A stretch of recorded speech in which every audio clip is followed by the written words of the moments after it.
Sills on the show. Will we grow on you like a foot fungus? Even Tone tells you that. Happy Friday to you. All right, you ready? Dude, 34 days until training camp. Let that sink in. It's here. Let that sink in. 34 days until the official start of the NFL season. When teams show up to training camp, I think there's a couple teams that show up a little earlier. As I said yesterday, because of the Hall of Fame game, we're here, dude. After next week, it's here.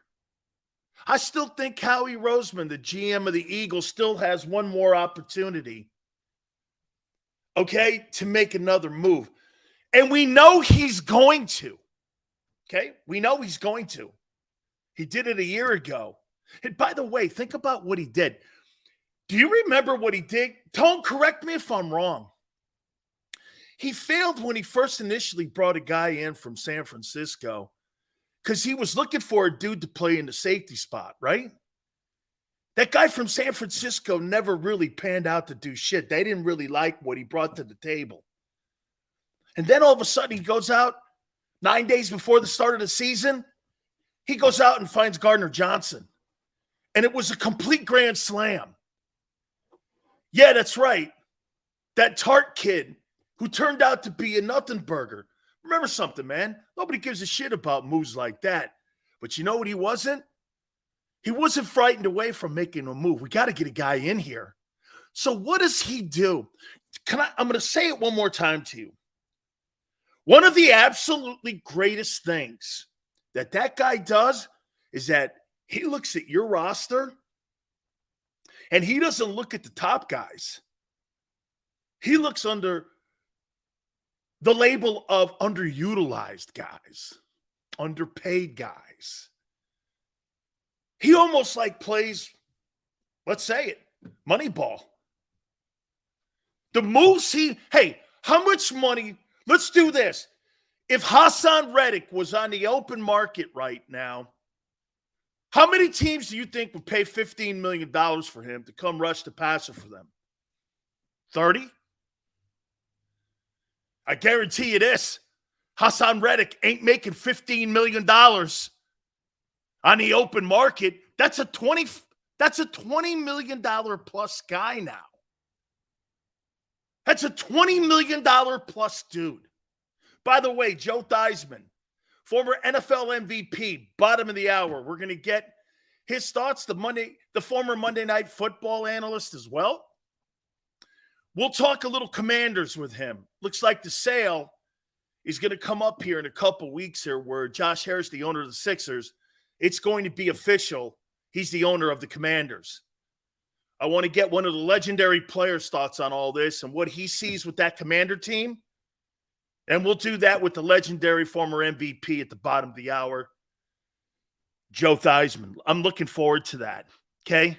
Hey, real quick before we move on to the topics, before we get Joe on, I want to once again thank the folks at King of Prussia Hooters for this coming fall being the home of the Big Sills Show, National Football Show.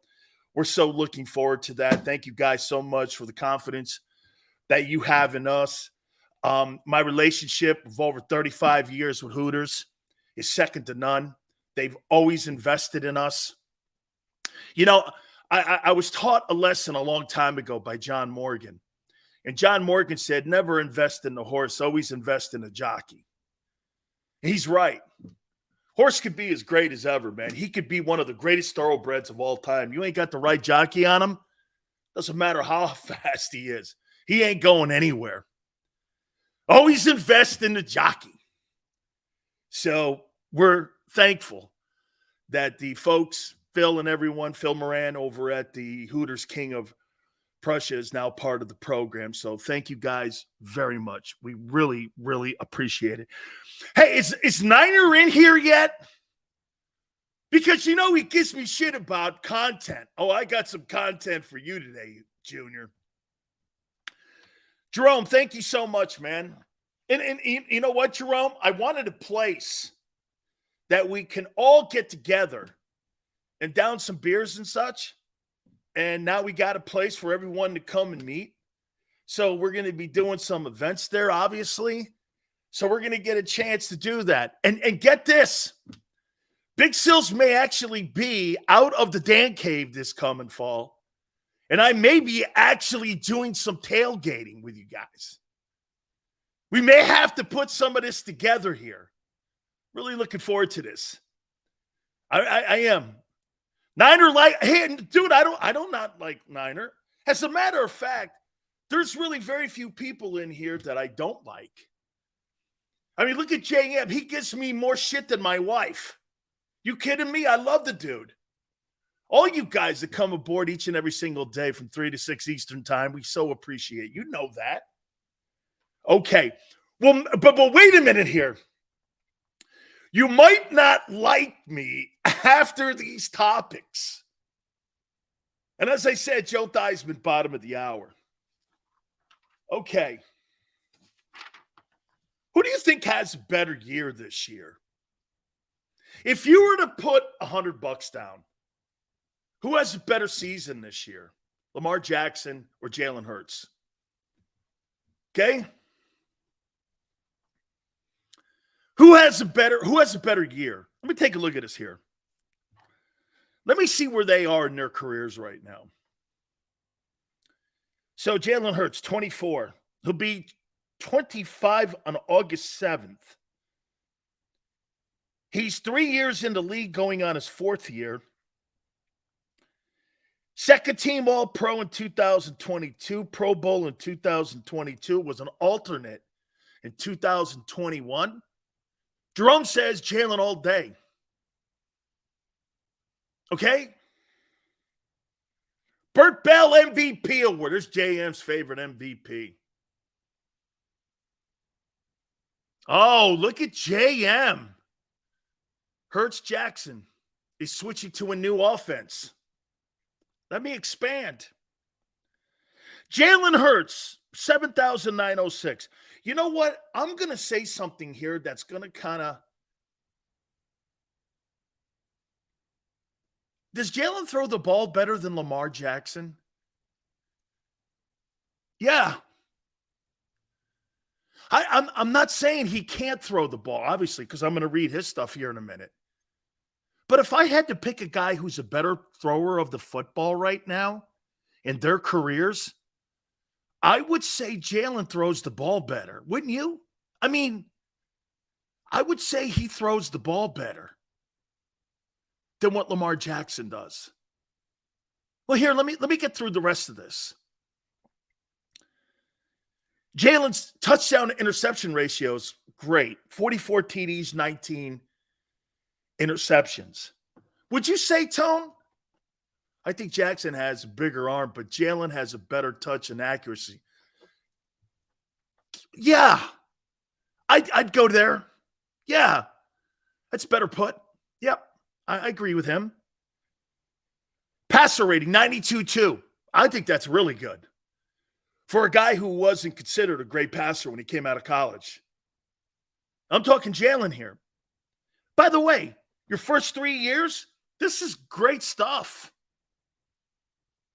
And again, this is an observation. This is not more an indictment on anything. But I was curious to think, because there is a new offense now in Baltimore. Jalen's rushed the ball for 1898 in 3 years. I think that's really good. And he's got 26 rushing touchdowns. That's exceptional. So if you think about it, Jalen's got 60 touchdowns in really 2 years of starting football. 30 touchdowns, theoretically, 2 years in a row. I know he got some time in his first year. That's really good, man. 60 TDs. At the end of the day, who gives a shit how you arrive at the end zone? Nobody cares, really, in a way. Are you scoring touch? Hey, you know what's funny? If you watch the movie Moneyball, nobody cares about how many runs you score. They care how many times you get on base. Or they care how many times you score, obviously.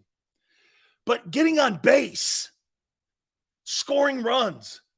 If you hit 201, who cares? Get on base, score runs. You're an essential part of a baseball team. That's right, Callie Green. It's still 6. 60 TDs over really 2.5 years, I think is great. I think that's a hell of a ledger. I wanted to line it up next to Lamar's. But I want to show you something how great Lamar is and how we kind of just dismiss him a little bit. He's 26. He's like a year and a half older than Jalen, which is not a lot. I didn't realize that. 5 years going on 6. Won the Heisman, all that. And he's a young kid. First team All-Pro, 2019. 2-time Pro Bowler, 19 and 21. Passing leader, touchdowns, NFL, 2019. That's shocking. Burt Bell, because I got to do it for JM, MVP. Unanimous most valuable player in the league. 12,209 in passing yards. His touchdown to interception ratio is spectacular as well. 101 to 38 interceptions. He's got a higher passer rating at 96.7. 4,436 and 24 rushing touchdowns. So in his 5 years, he's got 125 touchdowns. If you kind of, look at the numbers, they're almost pretty comparable. When you look at what a guy brings to his team. But look at the accomplishments that Lamar has had at such a young, is there a more accomplished player in the NFL than Lamar Jackson outside of Patrick Mahomes? At this young age, under 30. I mean, any position. Aaron Donald.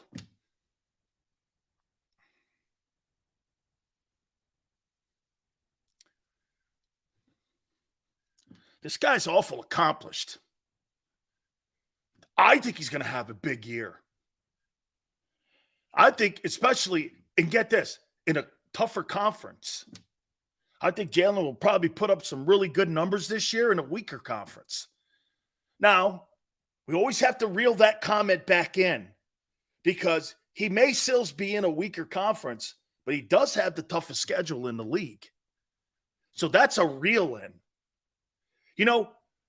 I'm actually going to stop using that as an excuse on why Jalen may have a better year, because if Jalen was in the NFC and he had a shitty schedule like he did a year ago, that's one thing. But he's got the toughest schedule in the league. That has to mean something. That has to be a factor. Okay? Has to be a factor. So, who has the better year if you're putting your money? Is it because Jalen has the better team? He is with the toughest schedule in the league. This is not going to be a cakewalk every week like it was last year. And I'm not saying, and by the way, sometimes I even make my own self throw up in my mouth. Because just because you suck doesn't mean that I have to lower my ability and play down to your level, which the Eagles, I would say 15 of the 17 weeks a year ago, did not do that. Of all the teams in the league last year, they very rarely punched down to their opponent. You know what I mean? Like Dallas. Dallas goes on these swings. One week they look exceptional, and you go, man, they look good. Then the next week they're down here again, and they're wallowing down in the gutter. Then they're going back. Boy, I hate that. I hate that in human, and I hate that for sure in my football team. I totally do. I think Lamar, though, I think he's going to have a really good season this year. Neil, appreciate it. It's Howie's birthday today. I don't wish Gators happy birthday. Sorry, dude. That's off the agenda. I have a ton of stuff that I've written down. That ain't one of them. Big Sills doesn't wish anybody from Florida and is part of a Gator program. Big Sills doesn't wish anybody from that school happy birthday. That ain't happening here. You guys can do that shit all you want. He's a Gator. And again, man, I think that's got a little bit of the angst for Big Sills when we talk about Howie Roseman. Sills, Howie Roseman, you could have told me he's anything else. He's a no, Sill. We kicked their shit out of him anyway. Sills, he went to Notre Dame. You know, I got Joe Theismann coming on at the bottom of the hour. He's an Irish guy. Greg goes, damn. Hey, wait a minute. Sills, Howie Roseman's a Gator. Damn. Now I know I hate him. Hey, I'm like that movie, man, with Val Kilmer in it when he's the gunslinger. Doc Holliday. Wyatt Earp. You know? Now I know I hate him. He reminds me of me. He reminds me of me. Now I know I hate him. Hey, Howie, I'll be your Huckleberry. Ooh, anyway. All right, so let's move on here, man. Let's get to the topics here before Joe Theismann jumps on with us. Oh, I can't wait for Niner to get in here, man. We got some really great news on Niner. Oh, God. So Nick Wright went on WIP today. And you know what he said? I'm not sold at Jalen Hurts. We're going to ask Joe Theismann if he thinks he's elite. This guy that won a Super Bowl, an MVP. Okay? Had some great years with the Washington Redskins. Okay? Nick Wright. One of those national dudes. Looking down at the Eagles from 35,000 feet. I'm not sold he's an elite guy yet. Things that Big Sills tells you every day that you guys snap back at me with. I will make this point to you. There's no question 2 out of 10 people around the country don't think Jalen Hurts is elite. Or think he's elite, I should say. They don't look at him in the light like these other guys. He's a prime example of that. Hey, technically, to Tone's point, technically, I think it only has to do with this. No, before you get butthurt, hang on. Before you get butthurt on this, I'd rather be an underdog. Philadelphia and the fans and the team, you guys wear that jacket with pride. So what? So what? People underestimate you. Don't they always? That's who you are. You're not New York. You're not Los Angeles. Act like it. So what? So what if Nick Wright, again, I don't really think he's wrong in a way. And I'll tell you why. Because Jalen hasn't done it over an extended period of time. It's not because I don't think he's trending there. He just hasn't done it. And Nick he's not wrong, but so what? I wouldn't would I use that as fuel? No, because you know why? He's one of 1,000 guys who think that. And he's one of 1,000 guys who thinks that about, hey, the only reason, Greg, the only reason that people go to Philly, Boston, Pittsburgh, maybe the 49ers, is just to get your blood boiling. Because here, maybe the Cowboys. Okay? At the end of the day, they use your passion against you. Just like your radio stations and your media outlets use it against you in your market. Because you know why? You guys have the strongest reaction to your civic pride teams than any. Buffalo, too. I would say Buffalo's in that conversation. Okay? Yeah, but Steve, wait a minute. Wait a minute, Steve. So what? At the end of the day, so what? Is he wrong? No.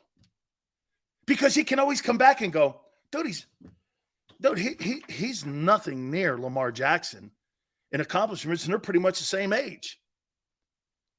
And those wins, he's got a lot of wins. You notice I didn't put his wins up either. Yeah, but he got to a Super Bowl. Dude, don't use that as a barometer for Jalen Hurts. Jimmy Garoppolo and Colin Kaepernick got to a Super Bowl. So what? A substitute teacher and Nick Foles got to a Super Bowl. You can't use that. You got to look at what a guy does individually and how his accomplishments carry and help a team. You see, get this, these right here mean more than wins. But the truly great ones like Brady and potentially Jalen, they're counter to what those guys look at when they look. You see, guys like Nick Wright look at this. They're not really wrong. But guys like Brady and Jalen go, what's this got to do with winning? Zero. Jalen and Brady are right. You want to hear something crazy? Aaron Rodgers has more most valuable player awards than Tom Brady. Does that really matter? Does that matter at the end of the day? Boy, James. Hey, Tone. That is the best comment I have ever heard about Jalen Hurts by James Johnson. Tone, that's it right there. That is exactly who Jalen Hurts is. Is there anything being wrong with dominant? Not yet elite. Elite is consistency over extended period of time, in my opinion. That is spectacular of a take. Might be the take of the last 2 years, James. He's dominant, not yet quite elite. Perfect. That is the definition of Jalen Hurts. I totally will use that, James. Okay? I completely will use that as we move forward into 2023. Okay?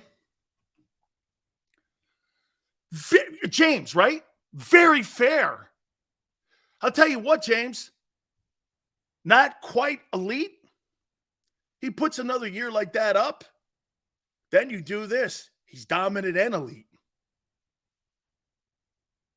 Then there's nothing else to debate except now you move to the next one. How long can it last? You see, Jalen now has gone through this progression. Is he good enough to play in the league? Yes. Can he start? Yes. Can he be dominant? Yes. Can he be elite? Yes. How long will it last? Will be the last barrier to jump over. Then you're talking about an all-timer. Look at how many guys don't get through all. Like, watch this. Kirk Cousins. Is he good? Yes. Kirk Cousins, can he start? Yes. Kirk Cousins, can he dominate? Kirk Cousins, is he elite? We're kind of still at stage 2 with him, so we kind of know who he is. You kind of know who he is because he never really progressed. Joe Burrow, can he start? I mean, is he good? Yes. Can he start? Yes. Can he dominate? Yes. Is he elite? Getting there. 2 years in a row, AFC title game. He's banging on that. He's banging on the door. Then you go, how long can it last? Absolutely, man. Jalen Hurts is dominant. Not, and I love that the fact that he dropped in, not yet elite, because you know what he's doing with that last phrase? With that quote? That's a phrase that's telling you he's trending that way. It's a completely positive take. If you take it any other way, then once again, you're doing something that you did with Carson Wentz. You're trying to take out the levels to getting to elite quarterbacks. And that's what you guys can I tell you exactly what you guys did with Carson Wentz? You guys tried missing some of the steps to get to being an elite quarterback when you signed him to his extension after, hey, is he good? Yes. Can he start? Yes. Is he dominant? Yes. He never got to elite. You pay elite. You don't pay good. You don't pay that. Hey, Kirk Cousins can dominate a game. How many times have we seen him throw for 450 yards? How many times have you seen him throw for 450 yards in a game? I mean, every one of dude, Tom Brady, get this. Look at Brady's thing. Is he good enough to be in the league? You know, you could probably have said that all. Hey, could you not have started Jalen's career out with, is he good enough to even be in the league? I mean, look at some of the guys that look at Baker Mayfield. Baker Mayfield is the greatest example of this, number 1 overall selection. He stinks. So Jalen and Brady could have been right here. Look, are they good enough to play in the NFL? Will they be backups or are they good? Dude, when Brady and Jalen were drafted, you want to hear something, guys? They were probably saying this. Hey, can these guys be backup quarterbacks in the NFL and play as backups? Would this be fair? When Jalen Hurts was drafted, they probably looked at him, the league, like he was Jacoby Brissett or Tyrod Taylor or Jacoby Brissett. They never looked at him on what he's doing. I got to tell you guys a real quick story here before we get Joe Theismann on. You know, Brian Johnson has been talking to Jeff Stoutland and Tracy Rocker, and you know what the one thing they're saying about him? They've never seen a player, and they're talking Jalen Hurts, who tirelessly practices and works at he's at the NovaCare Center every single day, working on his flaws, touch passes over the shoulder, comeback passes, wheel routes, screen passes. He's working on everything. And they said it's a 12-hour day for him. Aaron Rodgers is at the Grammys. Madison Avenue. Madison Avenue. Madison Avenue. And he's also at psychedelic conferences talking about taking mushrooms. Dude, honestly, there is no question that Aaron Rodgers going to the Jets has shown me and told me everything I needed to know, because all this shit was hidden in Green Bay because, I mean, seriously, it's in Nowhereville, USA. Now you know what the guy and who the guy is. This guy's self-absorbed in himself. The work that Hurts is doing now to get himself prepared to play a football season this year. Because Jalen, hey, defensive coordinators have a book on him now. I'll talk to Joe Theismann about this too. I think this year, this what he did a year ago, hey man, that bullseye on his chest is even bigger. All the hard work you put in, man. You get this. Jalen's probably putting in 1,000 hours over this offseason to get better 5%. 5%. Okay, can you imagine if Jalen Hurts is 5% better than what he was a year ago? I mean, he's working on I probably think the player doesn't even know what his upside is yet. Because I surely don't. Because I didn't expect him to be here. Then again, you see Lamar?